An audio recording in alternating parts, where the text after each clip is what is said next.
Volvamos a este tema, la facilidad de evolución de un sistema operativo. Porque es importante que un sistema operativo tenga facilidad de evolución por por las actualizaciones del hardware y por tipos más nuevos de esto. Entonces, por las actualizaciones que que el hardware existente va teniendo y por los nuevos tipos de hardware. Bien, también porque el sistema operativo debe atender, debe ofrecer servicios adicionales que vayan viendo. Por ejemplo, ¿eh? por ejemplo,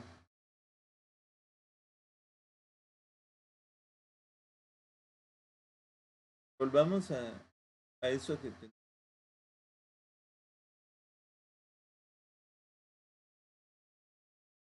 hace, ¿qué? Hace unos 20 años, cuando hablábamos estábamos en el año 2000, en el año 2000, que no teníamos el concepto de los hilos de ejecución. Entonces, hace, hace 20 años no teníamos las, hace 20 años que no podíamos duplicar el número de procesadores. Acordémonos que el, los procesadores ahora los podemos dividir en dos. Podemos tener múltiples hilos de ejecución en, en un procesador. Entonces, que tenemos eh, el, dos núcleos reales y dos núcleos virtuales. ¿verdad? Eso ya lo sabemos. Que siempre los procesadores originalmente era uno más uno. Era un procesador real y uno virtual. Eh, de ahí surgieron el dual core, y el dual core era dos núcleos reales, dos virtuales. Pues acá vemos que es en 16 núcleos, pero esos 16 núcleos es mentira. Realmente son 8. Solo tengo 8 núcleos reales y esos 8 núcleos que están aquí pero son 12 hijos, no sé dónde se va viendo más. Aquí, seguramente fue acá. Que tengo 6, tengo 6 núcleos reales, tengo 6 núcleos virtuales. Entonces, ese es un servicio que hace 20 años no existía. Entonces,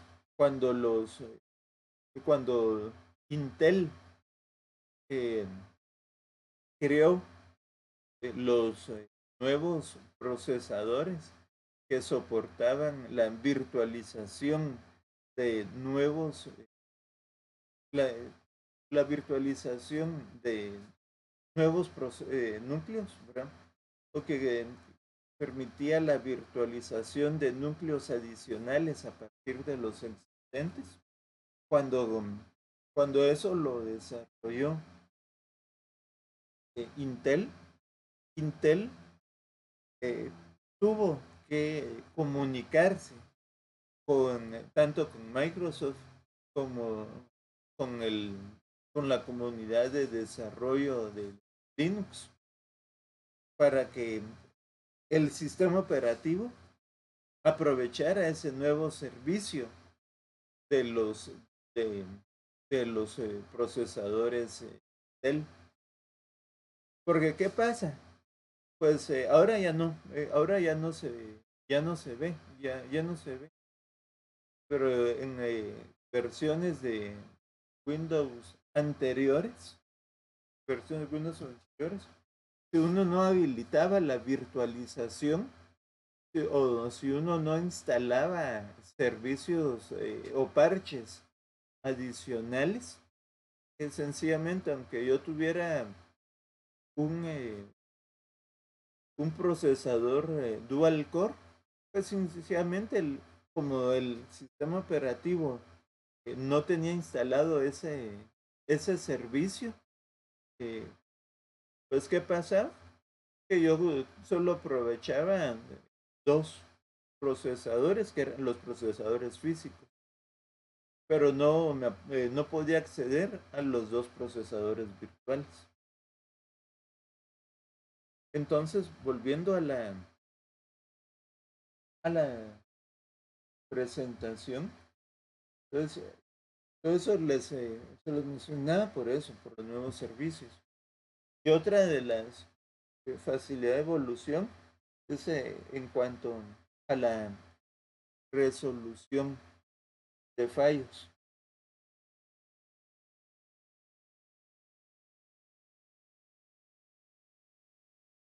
Porque así como evoluciona el hardware y evolucionan los nuevos servicios, también van evolucionando las fallas. Entonces, la evolución de los sistemas operativos, primero era el procesamiento serial. O sea, no había multitasking. No había multitasking. Por ejemplo, ahorita yo estoy corriendo dos programas a la vez. El PowerPoint, el PowerPoint,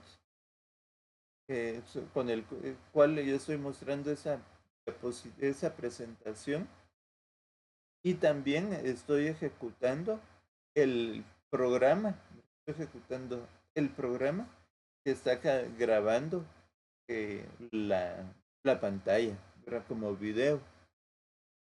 Entonces, hacer esta operación con un sistema operativo primitivo era imposible, porque el procesamiento en serie implicaba que solamente podía ejecutar un programa a la vez. Solamente podía ejecutar un programa a la vez. Entonces, este procesamiento en serie implicaba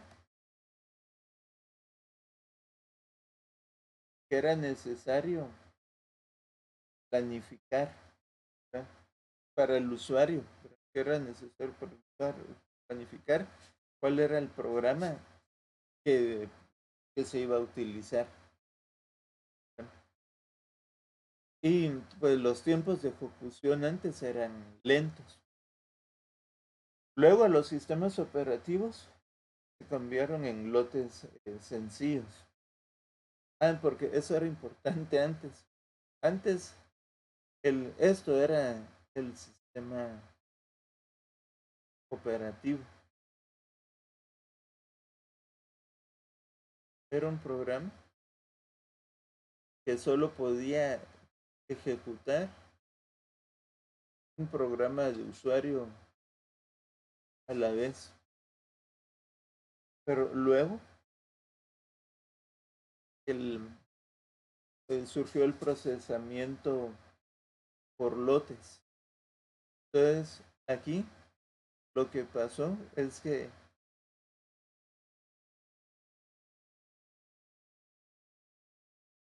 ya se podían realizar tareas adicionales, ya se podían realizar tareas adicionales, pero siempre teníamos al programa de usuario como tal y habían ciertas librerías, ciertas utilidades adicionales. Pero igual, pero siempre podíamos correr un programa de usuario a la par, pero ya podíamos correr ciertos programas adicionales, pero de tipo utilidades.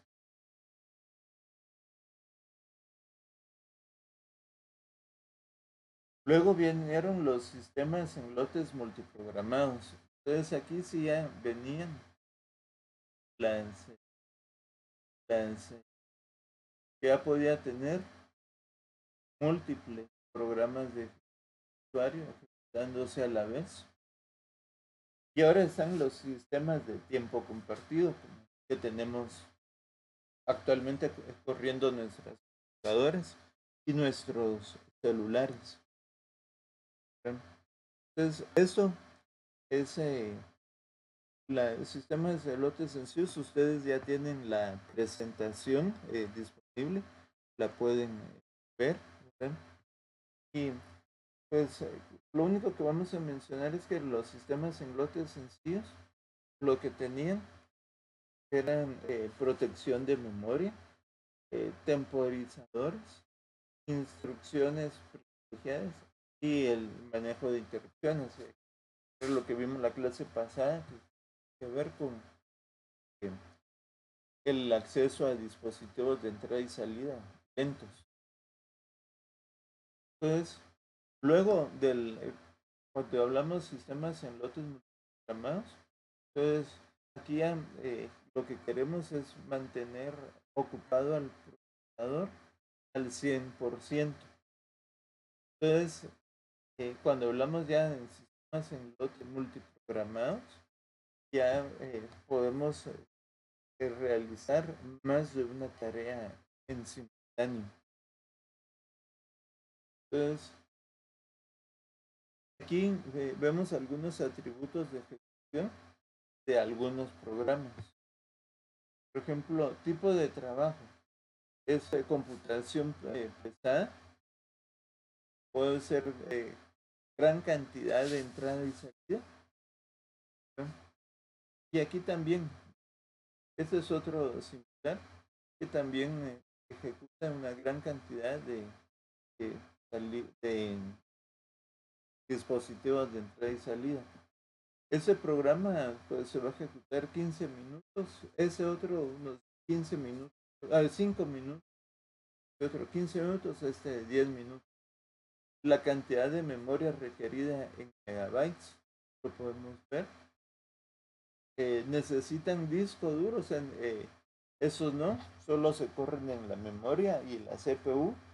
Y sí, porque ese programa va dejando registro. Ese programa, por ejemplo, es el sistema de base de datos. Entonces, cada dato que se recupera del teclado se debe almacenar en el disco. Esos pueden ser que necesitan terminal. Ese, por ejemplo, es algo que tiene que ejecutarse por el usuario, para que tiene alguna interacción con el usuario y se necesitan impresor. Son algunos ejemplos de los atributos. Y los atributos, lo que tenemos que ver es esto. Estos son los atributos. Estos que están aquí.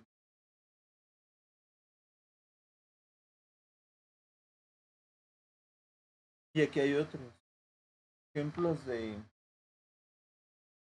los efectos de la utilización de recursos en multitasking. Multitasking es el tiempo compartido. El uso del procesador aumenta. Digamos, cuando hablamos de multiprogramación, o sea, tiempo compartido, podemos tener varios programas de computadora corriendo en simultáneo. Aquí tenemos cuando estamos en monoprogramación es cuando solo se ejecuta una sola vez la CPU solo se usaba un 20% y el otro 80% estaba ociosa. Ahora con la multiprogramación aumentó al 40%. Acuérdense que lo que queremos nosotros es que la CPU no esté ociosa, que no esté durmiendo, que siempre esté trabajando. Entonces con la multiprogramación se logró, pero también aumentó la capacidad de disco, aumentó el uso de memoria, pues ya se usa más papel, se consume más papel. eh, el tiempo, pues aquí el tiempo se minimiza. Y en la productividad, pues el usuario, ¿verdad? El usuario puede hacer unos 6 trabajos cada hora. Aquí se duplicó. Y el tiempo de respuesta medio también disminuyó casi que a la mitad. Entonces, los sistemas de tiempo compartido, lo que pasa es esto. Tenemos aquí la CPU y tenemos a los diferentes programas puestos como una lista circular.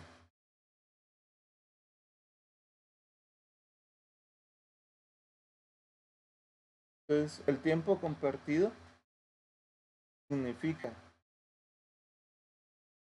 que todos los programas, estaríamos aquí desde el programa 1, programa 2, programa 3, 4, 5, 6, 7, programa 8, programa 9. Entonces, que todos estos programas que entran y entran, salen de la CPU. Entonces, van entrando y saliendo de la CPU conforme les va tocando su turno. Esos los sistemas en tiempo de tiempo compartido. Entonces, aquí vemos que cuando hablamos eh, de multiprogramación por lotes, lo que queremos es maximizar el uso del procesador, mientras que con el tiempo de compartido queremos minimizar el tiempo de respuesta. Entonces, aquí el sistema operativo pues son datos de un lenguaje de control de procesos, ¿verdad? Mientras que aquí ya estamos hablando de mandatos introducidos en la terminal, y la terminal, recordemos, es el acceso más bajo de un sistema operativo.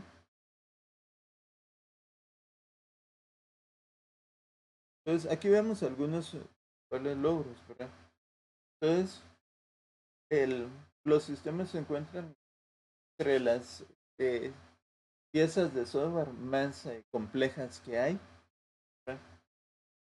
Y entonces, aquí es donde vemos ya los cinco, los cinco componentes.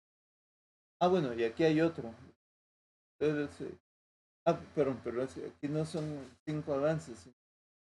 Aquí hay 5 avances teóricos en el desarrollo de los sistemas operativos, pero aquí por un momento leí algo que no estaba escrito realmente ahí. Entonces, los avances teóricos son tanto procesos en la gestión de memoria, como en la protección y la seguridad de la información, la planificación y la gestión de los recursos, en general la estructura del sistema.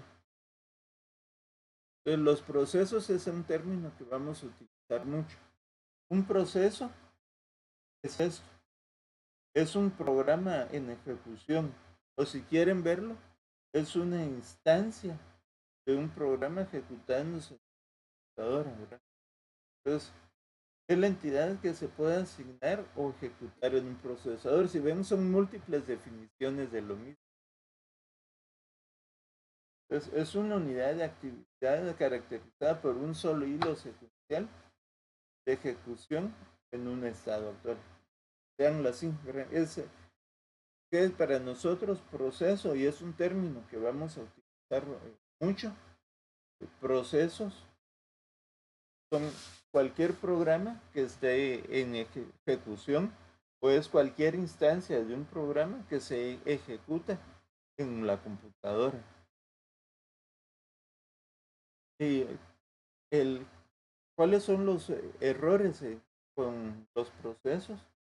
La sincronización inapropiada con dispositivos de entrada y salida, la violación de la exclusión mutua, que son dos procesos que por recursos. De eso vamos a hablar bastante más adelante, ¿verdad? Entonces, la operación no determinista de un programa, que tenemos memoria compartida y, y la CPU ociosa parte del tiempo. Y también los interbloqueos, ¿verdad? Que son dos procesos que bloquean mutuamente. De eso vamos a hablar también más adelante. Entonces, la gestión de memoria, pues ahí la gestión de memoria, tenemos el aislamiento de, de los procesos. O sea, cada proceso debe tener su propio espacio, ¿verdad? Tenemos que tener una asignación y una gestión automática de la memoria, o como podemos decir, la asignación dinámica de memoria, ¿verdad? Tenemos tenemos que permitir, ¿verdad?, que la gestión, que los programadores cambien los módulos de forma dinámica en la memoria, en la RAM. También esto, la protección y control de acceso, ¿verdad?, varios usuarios. Tenemos también el almacenamiento a largo plazo. La gestión de memoria nos debe permitir que cierta información, en el momento de apagar la computadora, pues se almacene en el disco. La memoria virtual es algo importante. La memoria virtual es cuando usamos el disco duro como, como RAM. Entonces, en términos generales, es direccionar la memoria desde un punto de vista lógico, sin importar la cantidad de memoria principal física disponible. Entonces, eso es, ¿verdad?, que mientras un proceso se describe en almacenamiento secundario y se lee el proceso sucesor, el proceso en ejecución reside en la memoria. Eso es algo importante. Cuando tenemos la memoria virtual se reduce, y mientras más le asignamos a la memoria virtual, más se reduce el tiempo de procesamiento, más aumenta el tiempo de procesamiento, porque los procesos que se ejecutan deben ejecutarse en la RAM. Pero ¿qué pasa si tenemos poca RAM? Entonces tenemos que estar eh, de la RAM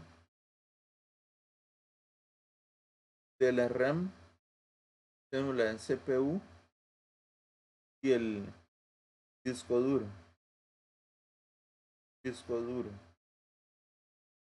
Entonces tenemos que tener que la RAM, en el momento en que la CPU,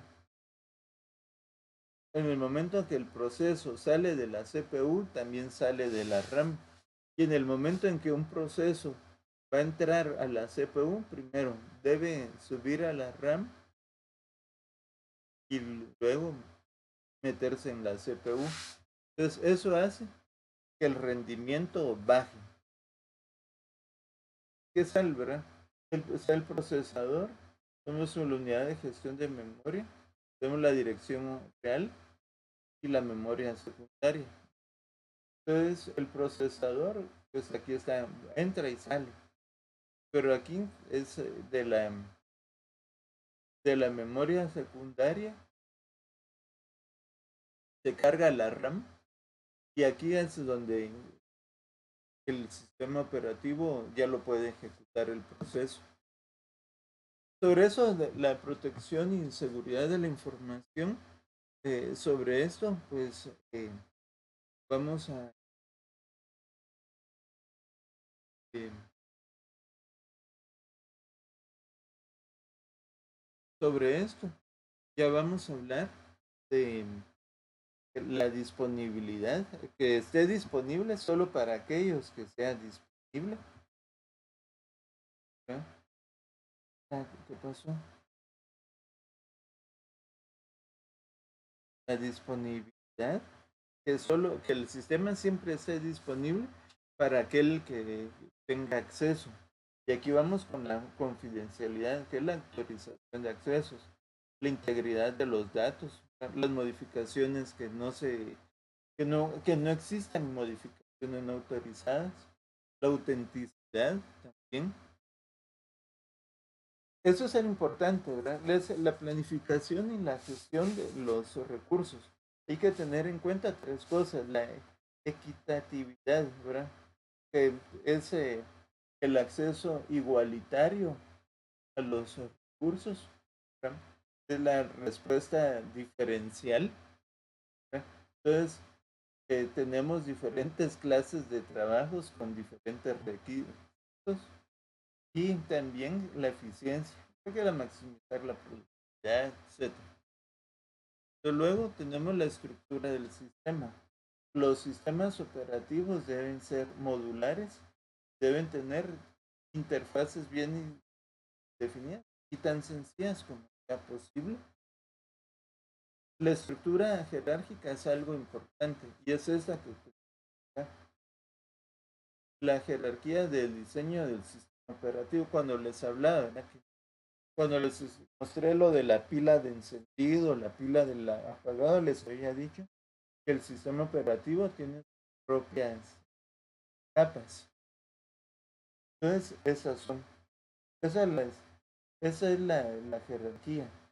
Si ven el nivel más bajo, que hablamos de circuitos electrónicos, luego de los circuitos electrónicos, vamos al conjunto de instrucciones de la CPU.